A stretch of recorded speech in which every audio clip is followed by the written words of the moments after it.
Hey, I never know what I'm going to stumble upon. And I happen to stumble upon this. So I want to give credit to the channel that has created the opening of my video, and that is it's called the 1920's channel. The individual of that channel has done a very nice job summarizing this case that came about in the 1920s in the United States of America.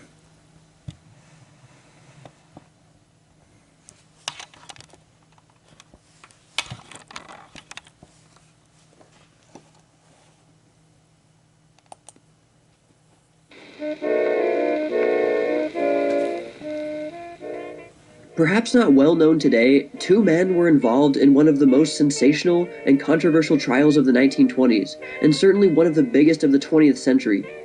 It was in the tense political and social climate of the immediate post-World War I period that all of this began, and it would have widespread effects. This is the story of Sacco and Vanzetti.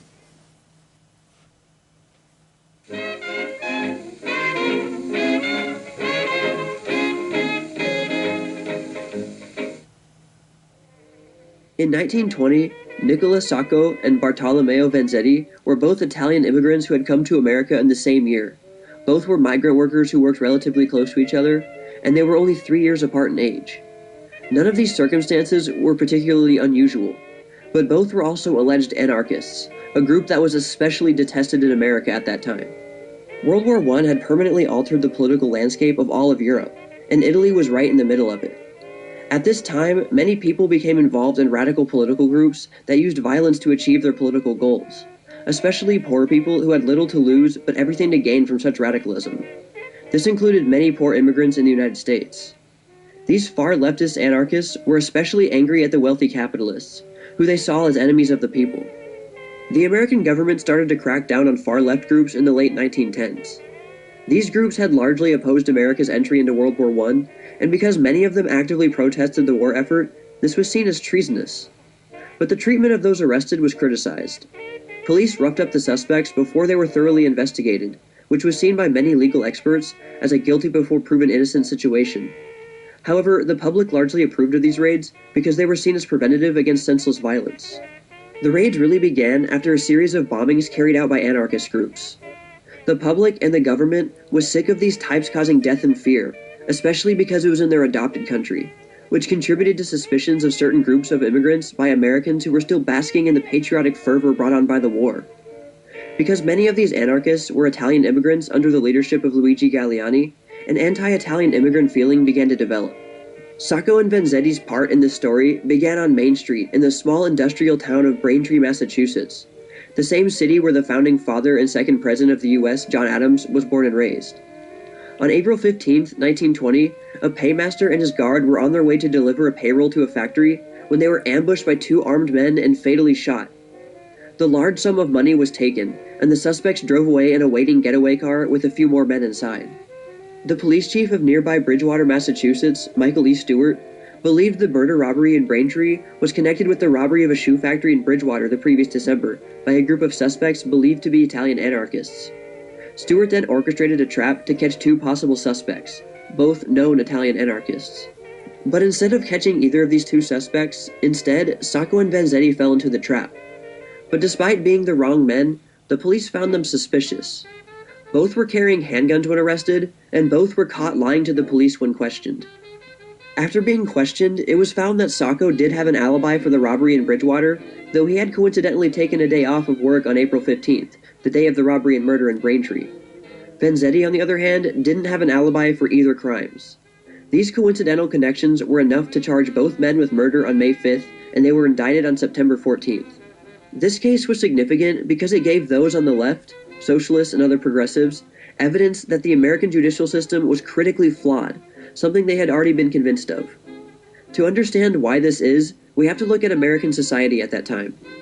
As I said before, political radicalism increased drastically during and after World War I, and most of these radicals were associated with extreme leftist politics, many of these new radicals being working class or otherwise poor.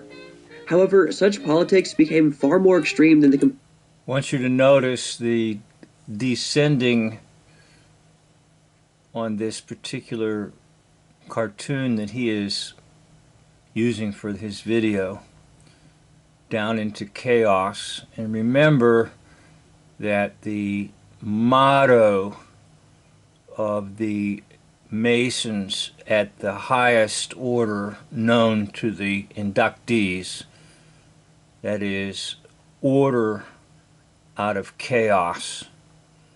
In other words, create the conflict, let people react to it, and then provide the solution. So it's a basic, simple Hegelian dialectic where you have thesis, antithesis, or called antithesis, and then synthesis. So it's interesting that he chose this. And it's also interesting in the very opening of his video, when I watched his video, that I spotted something, and I'll get to that in just a minute. So if you're watching this and you're at this point and you haven't heard me speak, I do want to thank you. And once again, I want to praise this individual in the channel called the 1920's channel. It does a very, very nice job of presenting this.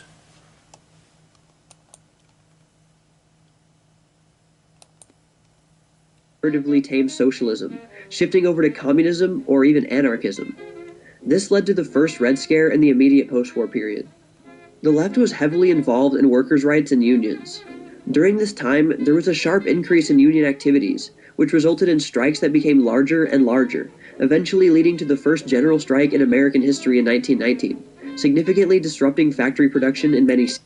Now, I'm going to get to another video, and this was not my original intent, but I stumbled upon this, and it all ties into the video that I'm going to be creating. But again, the video I'm going to create is concerning the year 1919 and something that took place there. And I happened to stumble upon this, and I said, oh my gosh, it all ties together. Why? Because the hoaxers and liars have been in control of your history for a long, long time. In fact, even the nonsense history of an American Revolution, which is ingratiated into every child's mind in the indoctrination system that we call education. There was no actual American Revolution. It was all nonsense. America's always been under England. Well, anyhow, I'm digressing. Let's get back to the 1920s. But far more threatening than that were the string of anarchist bombings targeting top government officials across various states. The main perpetrators in these highly publicized bombings were all Italian immigrants, which led to a stigma against all Italian or Italian-looking immigrants in America.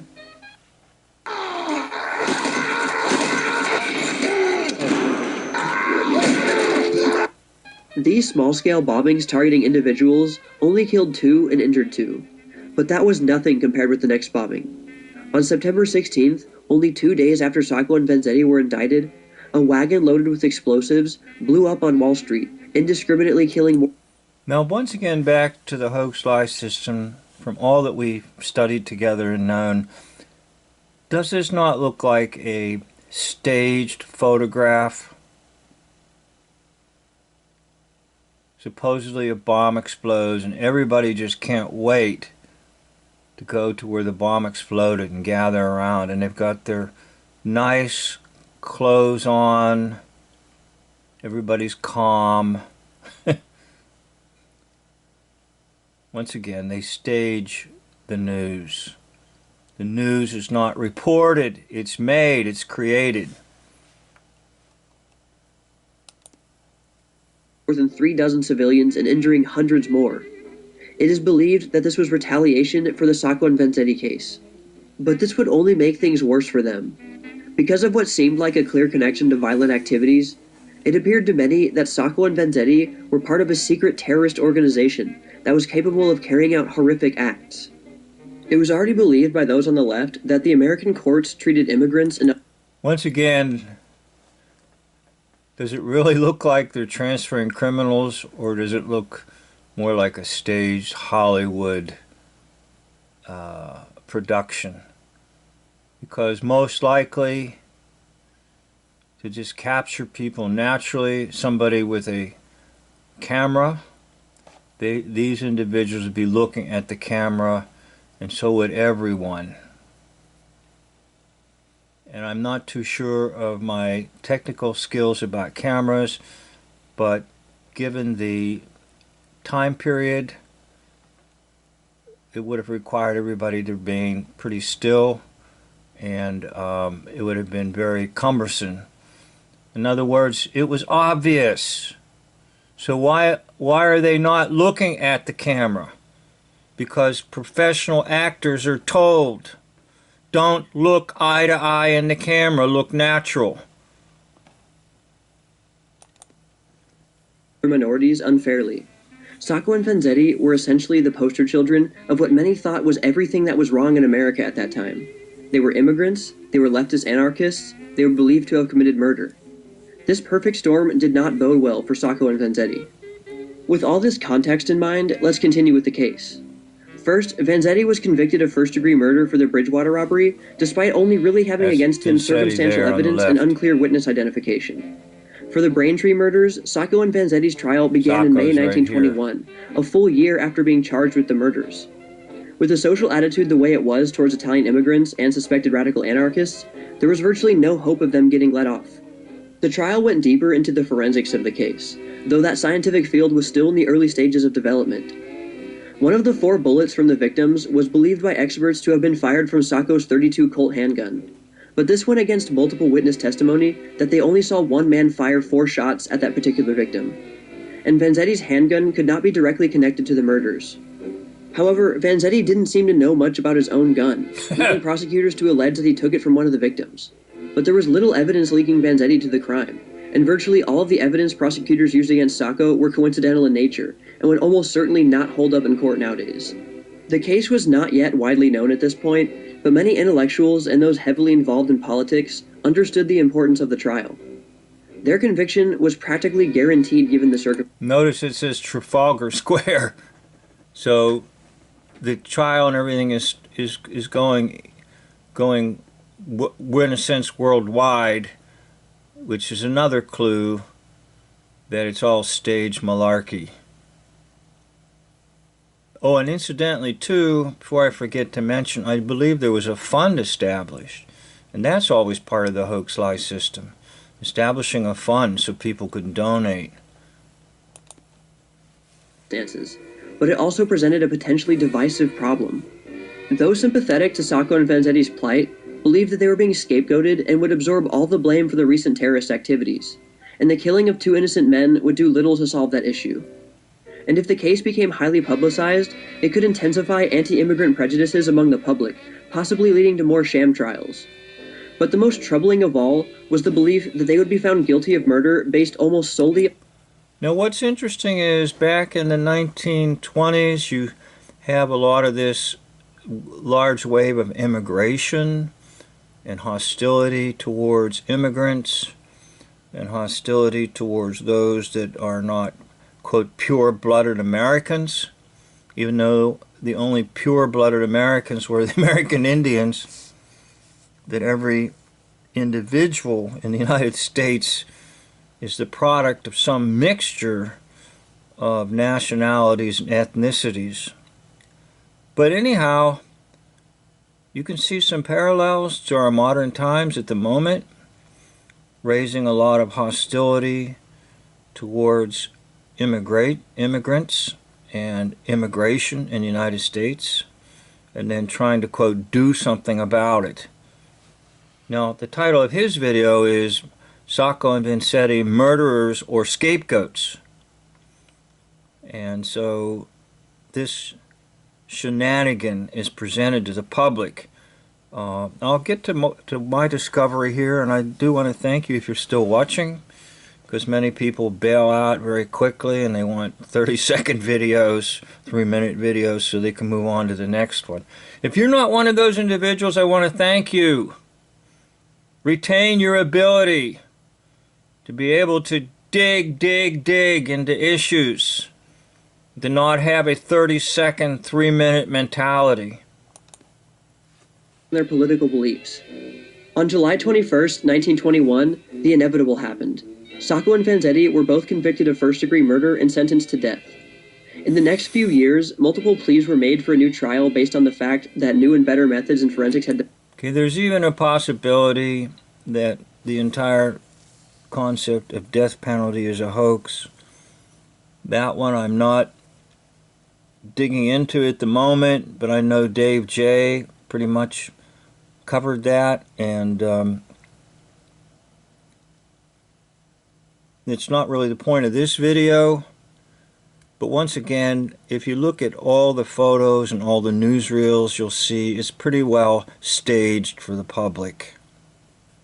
Now, the one I'm going to zero in on later is Sacco. Nikolai Sacco. Hang in there. But the presiding judge, Judge Webster Thayer, denied all these requests. In 1925, an inmate awaiting trial for murder named Celestino Maderos confessed to the Braintree murders. He was also directly connected to an Italian gang that had a habit of robbing shoe factories similar to the one in Bridgewater that Vanzetti had been convicted of. Now, that's another thing. When you see a bunch of people gathered with signs, and they're all kind of look the same, the signs, in other words, it looks like the same printer did them, and they're in the same format, and they're very well organized. You need to be suspicious, because what it says is somebody was behind it and organized it and gave it to them and said, here, now stand here and do this, do that. But after hearing appeals for a new trial, Judge Thayer again denied them. In addition to the prevailing mood towards racial anarchists, Judge Thayer, though being widely respected, was also known to hold prejudices towards immigrants. On these grounds, 2 appeals were made to the Supreme Court in 1926 and 1927, but it upheld Thayer's decision in both instances. This marks the potential start of a Third World War. Whoa, Third World War. Get ready. Start digging your bomb shelter. Despite so much backlash from socialists and leftist intellectuals alike, the judicial system at the state and federal level was not budging, and Sacco and Vanzetti's executions were about as inevitable as their convictions had been. By now, the intellectual sphere was outraged about the unfair trial, and more average citizens had even become involved for one side or the other. There was a last-minute appeal to Massachusetts Governor Alvin T. Fuller, but that too failed. And Sacco and Vanzetti were executed by electric chair in the early hours Sacco's of August 23, 1927. Neither man put up a fight. Vanzetti even shook hands with the guards. Wow. Thousands turned up to their funeral, and the 2 Now that hour-long could be funeral what you procession call through crowd Boston. hoaxing. It is estimated You get just a handful of people and they keep walking the same thing over and over again, or indeed they use some form of splicing to make it look like there's a huge number attending something. It's a very common tactic and technique to fool the public. that around 200,000 people watched. See, do you really think that these people here couldn't wait to get into a crowd like this at this particular time in history? In other words, side by side. Again, I bring up silly issues like, well, what about people who need to go to the bathroom? You know? So there's an awful lot of crowd hoaxing in the documentaries and newsreels and things like that. Procession. They had become martyrs for a system of injustice in many people's eyes, though there were still plenty who believed that they were murderers and justice had been achieved. Whatever the case, Sacco and Vanzetti were used again and again as symbols for reforming the American judicial system throughout the following decades. The story of Sacco and Vanzetti is less about their alleged crimes, but about their once again, worship of death. You know, it's just a wonderful thing to show a coffin coming out and people so interested in a coffin and a dead body and so forth. It's death worship. Once again, Dave J. is the one who brought this about into my thinking, and Dave is absolutely correct. Now, I tie it into the demons called Hypnos and Thanatos. They're twin brothers. So anytime there's a hypnotic state, Thanatos is nearby, or death. By the legal system and the public at large. Their case was significant because it exposed the weaknesses and prejudices of the American legal and judicial systems. And one of the biggest... Back to the death worship, they have to make these death masks, okay, to kind of haunt you forever. At the time, less controversial criticisms of the case is Judge Thayer's refusal to grant a retrial even after being presented with important new evidence. Sacco and Vanzetti's guilt is still unknown to this Okay, I wanted day. to show you this. This popped up, and I wanted to highlight it to you. I want you to take a look at the whole idea of how this back row is walking. Now, can you imagine people walking in perfect sync like this, or perfect harmony? And look at the feet. 7, 7, 7, 3 sevens. Tell me, when you're walking with people, are you walking in step with them like that, in perfect harmony? Now look at his hand over here. And the hand over here. Okay, once again, these are all clues that these are staged events for the public. So, since you're hanging in there with me and not wanting to leave,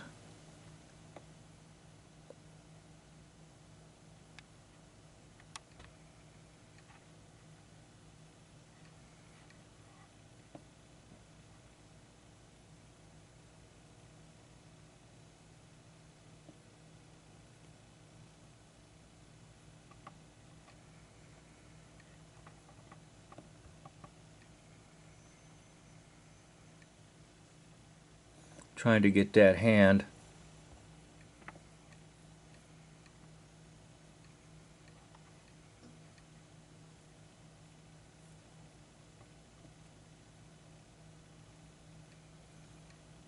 So when I do this, I'm never too sure how it's coming out for you, the viewer.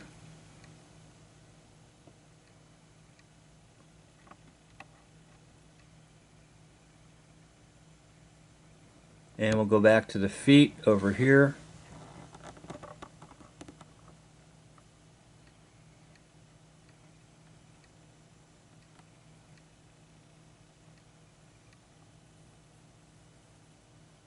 See, they have to tell you that they're liars, but they tell you in very subtle ways. So if you've been hanging in there with me with this, I do want to thank you. Most people bail out very quickly. They just can't stand to watch anything more than 3-5 minutes. Though many new investigations have been conducted over the years. While maybe their connection to anarchism wasn't directly proven, it is highly likely that they were both connected with that movement, though not necessarily with the violence associated with it. They were, however, close with known anarchists that had carried out violent acts, and they hinted at this when in captivity, though not too loudly.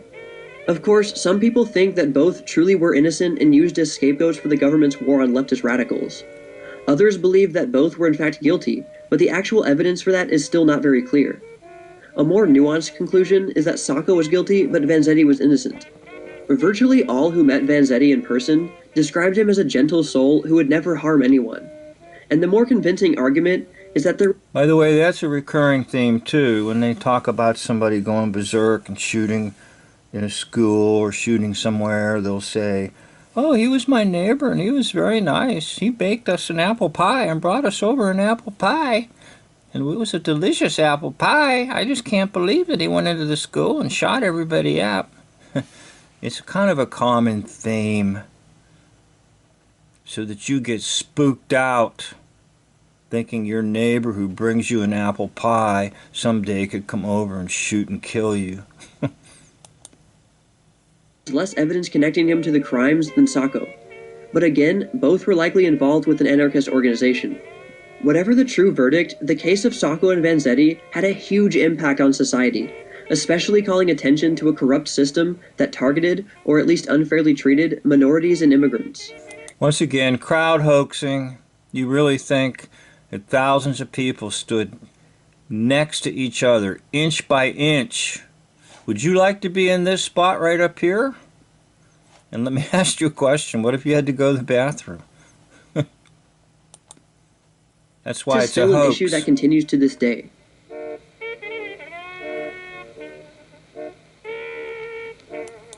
Okay, so once again, I want to thank the individual that did this on the channel called the 1920's. And I want to thank you, but I'm not done, so hang in there. And my surprise to the whole thing is coming. As you might expect, there's actors involved.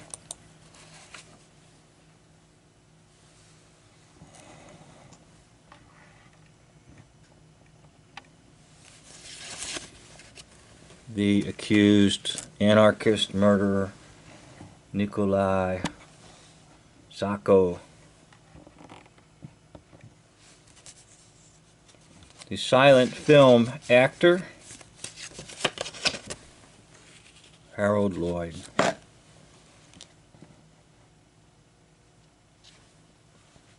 So we'll keep the photo of Nikolai Sacco on the left the same, and bury Harold Lloyd on the right. Now this one's taken of Harold Lloyd with his Shriner's cap on. He becomes the chairman of the publicity committee for the Shriners. Shriners are 32nd degree Masons, supposedly the highest order in Mason rank. I said supposedly because most likely there are much higher degrees involving much more satanic, demonic rituals above the 32nd degree.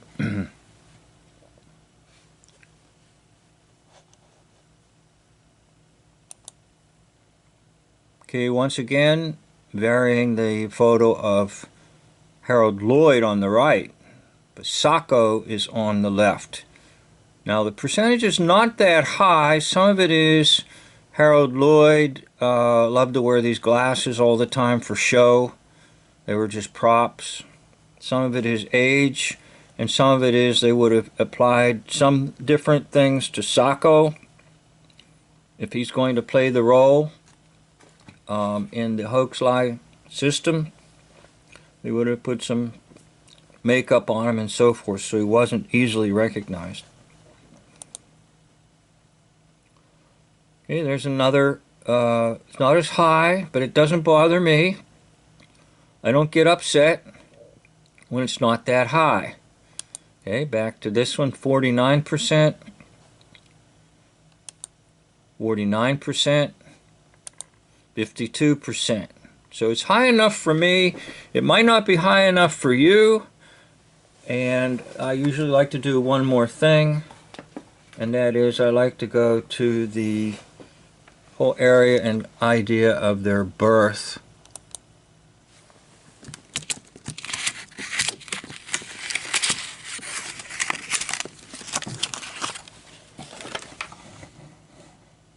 Okay, Harold Lloyd is born April 20th, 1893.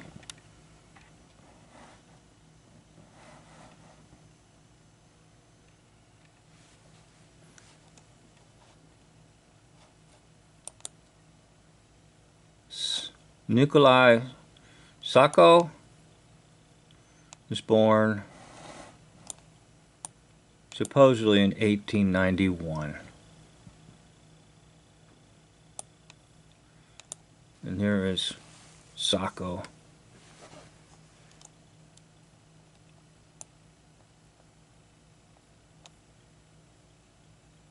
Now most likely, if I did a video, this would be Harold Lloyd's wife.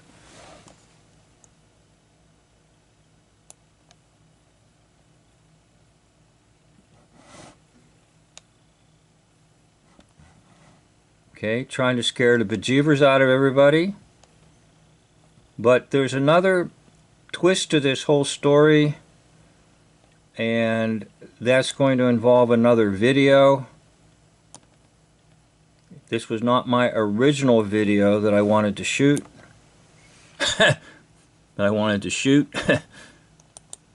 But I want to show you the opening of this one, the gentleman's video, Sacco and Vanzetti, Murderers or Scapegoats. And this is how I discovered it.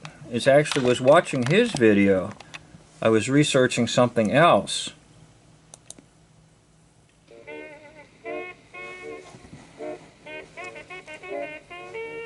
So, what do you think about Sacco and Vanzetti?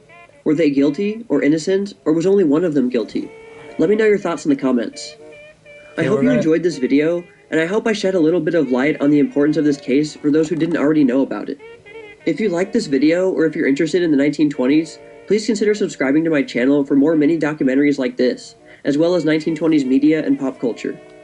Well, that's all for now, all you sheiks and gals out there, but stay tuned for more tales from the Jazz Age.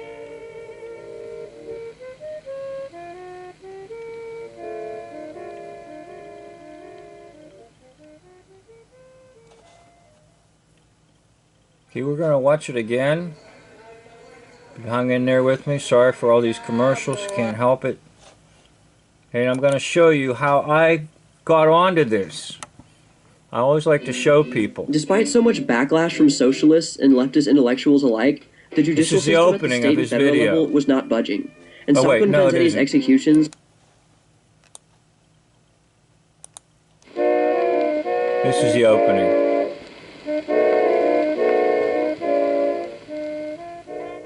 Perhaps not well known today, two men were involved in one of the most sensational and controversial trials of the 1920s, and certainly one of the biggest of the 20th century.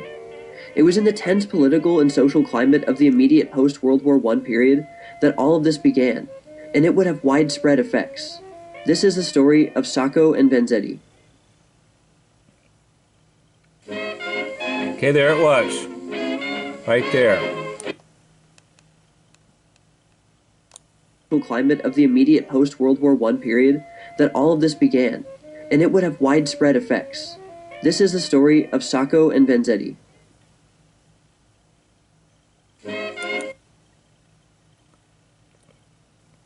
Harold Lloyd. He put Harold Lloyd in this film as a film star. Okay. With no intent whatsoever associating him with the Sacco Vanzetti case, but that image flashed in front of me, and then when he went on with the video, I said, I'm pretty sure it's just Harold Lloyd plays the part of Sacco. And you notice Harold Lloyd, his characteristic was his glasses. You saw that one photo and that one incident I showed you where Harold Lloyd was a big ranking Mason.